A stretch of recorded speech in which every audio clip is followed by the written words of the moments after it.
Supreme court ఒక కీలకమైనటువంటి వ్యాఖ్యలు చేసింది ఆర్థిక శాస్త్రానికి సంబంధించినటువంటి అంశంలో.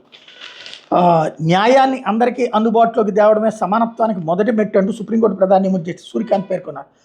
అందరికీ సమాన న్యాయం అన్నది కేవలం ఒక నీతి సూత్రంగా మిగిలిపోకూడదు అని అభిప్రాయపడ్డారు. రష్యాలో బుధవారం జరిగిన 14వ సెయింట్ పీటర్స్బర్గ్ అంతర్జాతీయ న్యాయవేదిక సదస్సులో ప్రసంగిస్తూ ఆయన ఈ అభిప్రాయం వ్యక్తం చేశారు. సమానత్వం ఇంగ్లాండ్ రాజు కింగ్ జాన్ కాలంలో రూపొందిన సమతా ప్రకటన మాగ్నా కార్టా నుంచే మొదలైందని భావించాల్సిన పనేం లేదు.